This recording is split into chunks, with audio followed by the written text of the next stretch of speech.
Chapter 5 The Tulip Fancier and His Neighbour. Whilst the burghers of the Hague were tearing in pieces the bodies of John and Cornelius de Witt, and whilst William of Orange, after having made sure that his two antagonists were really dead, was galloping over the Leyden road, followed by Captain Van Deken, whom he found a little too compassionate to honour him any longer with his confidence, Krake, the faithful servant, mounted on a good horse, and little suspecting what terrible events had taken place since his departure, proceeded along the high road lined with trees until he was clear of the town and the neighbouring villages. Being once safe, he left his horse at a livery stable in order not to arouse suspicion, and tranquilly continued his journey on the canal boats, which conveyed him by easy stages to Dort, pursuing their way under skilful guidance by the shortest possible routes through the windings of the river, which held in its watery embrace so many enchanting little islands, edged with willows and rushes, and abounding in luxurious vegetation, whereon flocks of fat sheep browsed in peaceful sleepiness. Krake from afar off recognized Dort, the smiling city, at the foot of a hill dotted with windmills. He saw the fine red brick houses, mortared in white lines, standing on the edge of the water, and their balconies open towards the river, decked out with silk tapestry and embroidered with gold flowers, the wonderful manufacture of India and China. And near these brilliant stuffs, large lines set to catch the voracious eels, which are attracted towards the houses by the garbage thrown every day from the kitchens into the river. Krake, standing on the deck of the boat, saw, across the moving sails of the windmills, on the slope of the hill, the red and pink house which was the goal of his errand. The outlines of its roof were merging in the yellow foliage of a curtain of poplar trees, the whole habitation having for background a dark grove of gigantic elms. The mansion was situated in such a way that the sun, falling on it as into a funnel, dried up, warmed, and fertilized the mist which the verdant screen could not prevent the river wind from carrying there every morning and evening. Having disembarked unobserved amid the usual bustle of the city, Krake at once directed his steps towards the house which we have just described, and which, white, trim, and tidy, even more cleanly scoured and more carefully waxed in the hidden corners than in the places which were exposed to view, enclosed a truly happy mortal.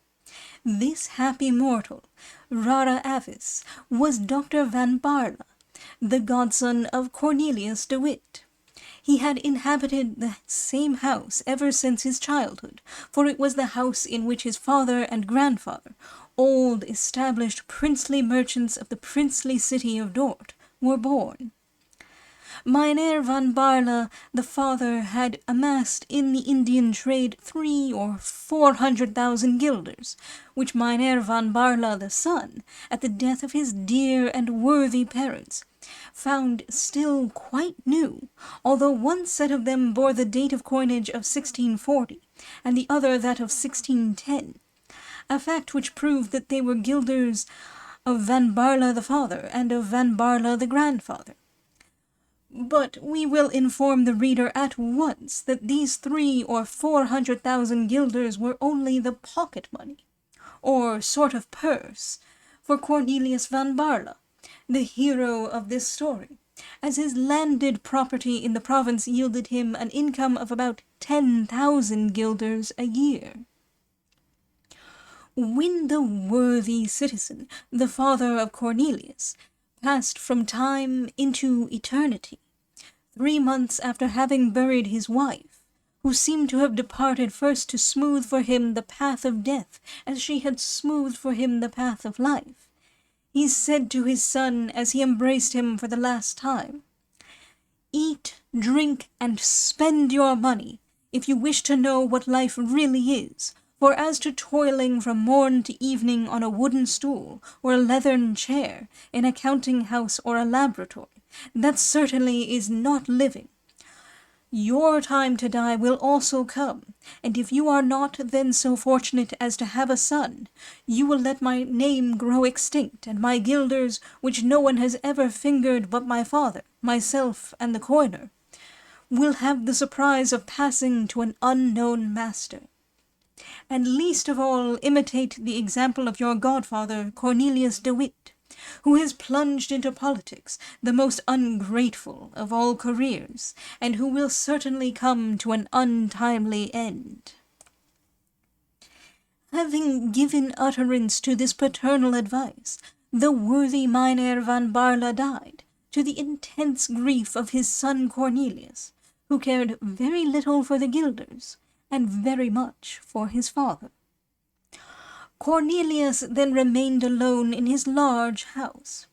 In vain his godfather offered to him a place in the public service. In vain did he try to give him a taste for glory. Although Cornelius, to gratify his godfather, did embark with de Ruyter upon the 7 provinces, the flagship of a fleet of 139 sail, with which the famous admiral set out to contend single-handed against the combined forces of France and England.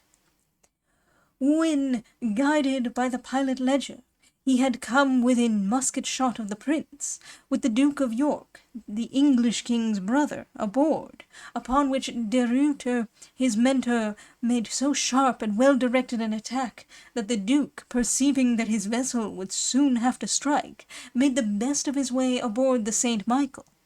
When he had seen the St. Michael, riddled and shattered by the Dutch broadside, drift out of the line,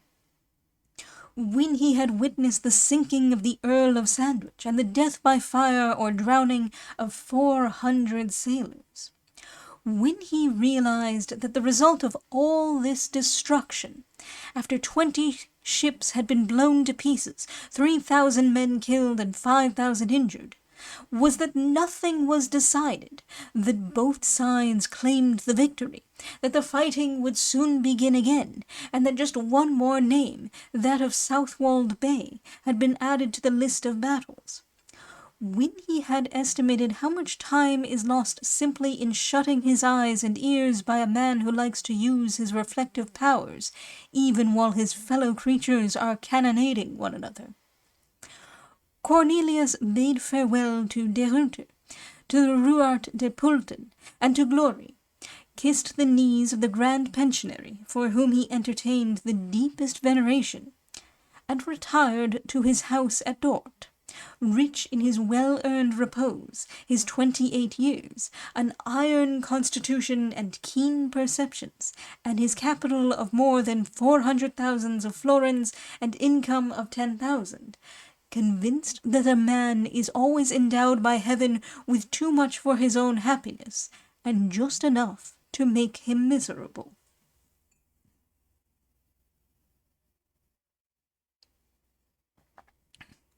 Consequently, and to indulge his own idea of happiness,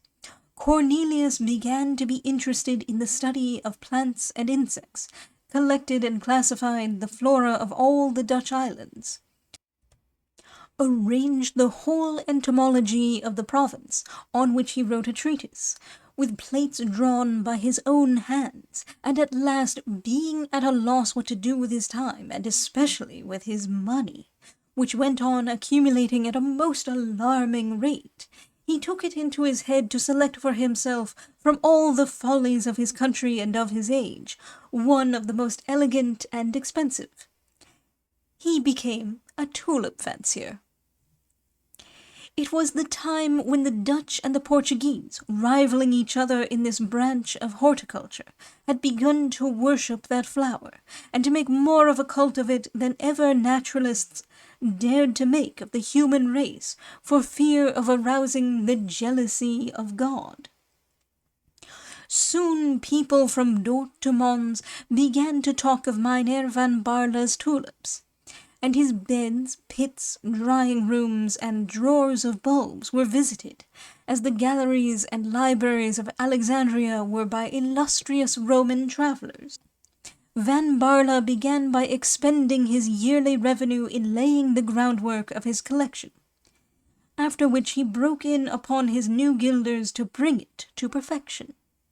His exertions, indeed, were crowned with a most magnificent result. He produced 3 new tulips, which he called the Jane, after his mother, the Van Barla, after his father, and the Cornelius, after his godfather. The other names have escaped us, but the fanciers will be sure to find them in the catalogues of the times.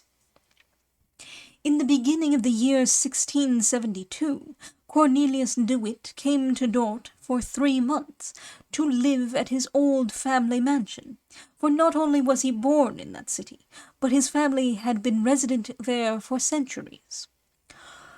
Cornelius at that period, as William of Orange said, began to enjoy the most perfect unpopularity. To his fellow citizens, the good burghers of Dort, however, he did not appear in the light of a criminal who deserved to be hung.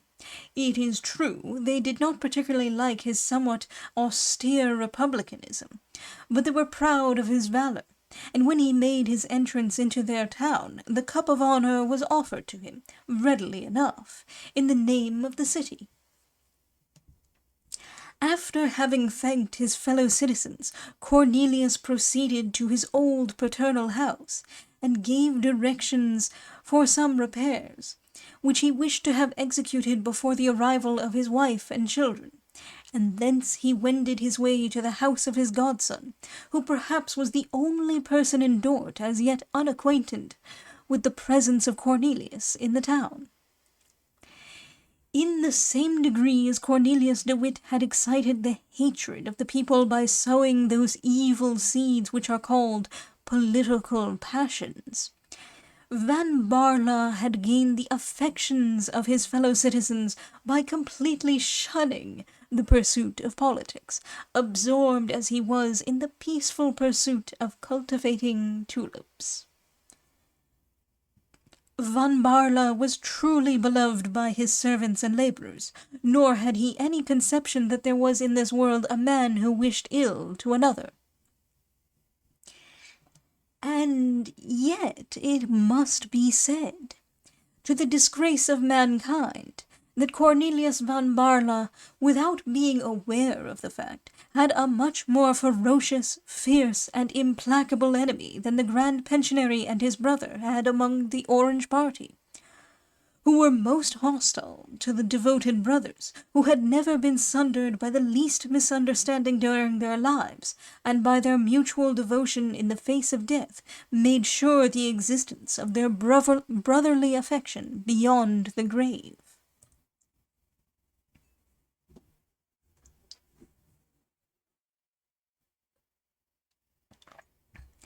At the time when Cornelius Van Barla began to devote himself to tulip growing,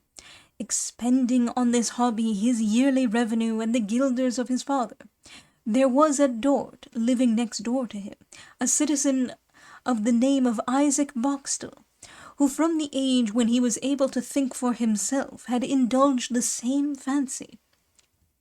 and who was in ecstasies at the mere mention of the word tulben, which, as we are assured by the Floriste Française, the most highly considered authority in matters relating to this flower, is the first word in the Cingalese tongue which was ever used to designate that masterpiece of floriculture which is now called the tulip. Boxtel had not the good fortune of being rich like Van Barla. He had, therefore, with great care and patience, and by dint of strenuous exertions, laid out near his house at Dort a garden fit for the culture of his cherished flower. He had mixed the soil according to the most approved prescriptions, and given to his hotbeds just as much heat and fresh air as the strictest rules of horticulture exact. Isaac knew the temperature of his frames to the 20th part of a degree. He knew the strength of the current of air, and tempered it so as to adapt it to the wave of the stems of his flowers. His productions also began to meet with the favour of the public. They were beautiful, nay, distinguished. Several fanciers had come to see Boxtel's tulips. At last he had even started amongst all the Linnaeuses and Tourneforts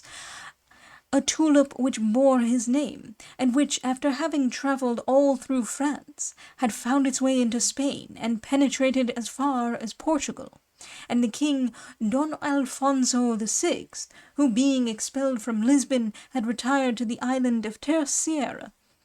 where he amused himself, not like the great Conde, with watering his carnations, but with growing tulips, had, on seeing the Boxtel tulip, exclaimed, "Not so bad, by any means." All at once Cornelius van Barle, who, after all his learned pursuits, had been seized with the tulipomania, made some changes in his house at Dort, which, as we have stated, was next door to that of Boxtel. He raised a certain building in his courtyard by a story, which, shutting out the sun, took half a degree of warmth from Boxtel's garden, and, on the other hand, added half a degree of cold in winter. Not to mention that it cut the wind, and disturbed all the horticultural calculations and arrangements of his neighbour. After all, this mishap appeared to Boxtel of no great consequence. Van Barle was but a painter, a sort of fool who tried to reproduce and disfigure on canvas the wonders of nature. The painter, he thought, had raised his studio by a story to get better light, and thus far he had only been in the right. Mynheer Van Barle was a painter, as Mynheer Boxtel was a tulip-grower. He wanted somewhat more sun for his paintings, and he took half a degree from his neighbour's tulips. The law was for Van Barle, and Boxtel had to abide by it. Besides, Isaac had made the discovery that too much sun was injurious to tulips, and that this flower grew quicker and had a better colouring with the temperate warmth of morning than with the powerful heat of the midday sun. He therefore felt almost grateful to Cornelius van Barle for having given him a screen gratis. Maybe this was not quite in accordance with the true state of things in general, and of Isaac Boxtel's feelings in particular. It is certainly astonishing what rich comfort great minds, in the midst of momentous catastrophes, will derive from the consolations of philosophy. But alas! What was the agony of the unfortunate Boxtel on seeing the windows of the new story set out with bulbs and seedlings of tulips for the border, and tulips in pots, in short, with everything pertaining to the pursuits of a tulip monomaniac.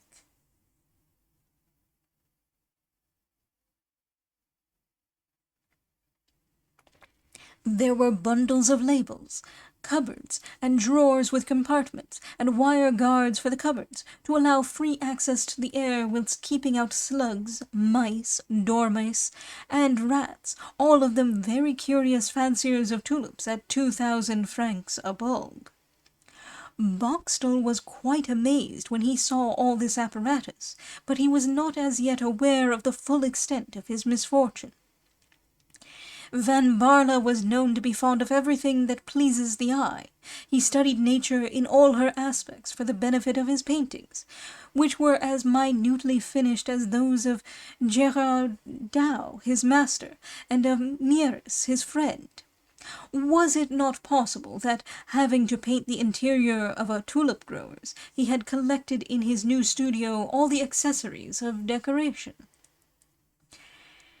Yet, although thus consoling himself with illusory suppositions, Boxtel was not able to resist the burning curiosity which was devouring him. In the evening, therefore, he placed a ladder against the partition wall between their gardens, and looking into that of his neighbour Van Barle, he convinced himself that the soil of a large square bed, which had formerly been occupied by different plants, was removed, and the ground disposed in beds of loam mixed with river mud, a combination which is particularly favourable to the tulip, and the whole surrounded by a border of turf to keep the soil in its place. Besides this, sufficient shade to temper the noonday heat, aspect south-southwest, water in abundant supply, and at hand. In short, every requirement to ensure not only success, but also progress. There could not be a doubt that Van Barle had become a tulip grower. Boxtel at once pictured to himself this learned man with a capital of 400,000 and a yearly income of 10,000 guilders, devoting all his intellectual and financial resources to the cultivation of the tulip. He foresaw his neighbour's success, and he felt such a pang at the mere idea of this success that his hands dropped powerless, his knees trembled, and he fell in despair from the ladder. And thus it was not for the sake of painted tulips, but for real ones, that Van Barle took from him half a degree of warmth. And thus Van Barle was to have the most admirably fitted aspect, and, besides, a large, airy, and well-ventilated chamber where to preserve his bulbs and seedlings. While he, Boxtel, had been obliged to give up for this purpose his bedroom, and lest his sleeping in the same apartment might injure his bulbs and seedlings, had taken up his abode in a miserable garret. Boxtel, then, was to have next door to him a rival and successful competitor, and his rival, instead of being some unknown, obscure gardener, was the godson of Mynheer Cornelius de Witt, that is to say, a celebrity. Boxtel, as the reader may see, was not possessed of the spirit of Porus, who, on being conquered by Alexandre, consoled himself with the celebrity of his conqueror. And now, if Van Barle produced a new tulip, and named it the John de Witt, after having named one the Cornelius, it was indeed enough to choke one with rage. Thus Boxtel, with jealous foreboding, became the prophet of his own misfortune. And after having made this melancholy discovery, he passed the most wretched night imaginable.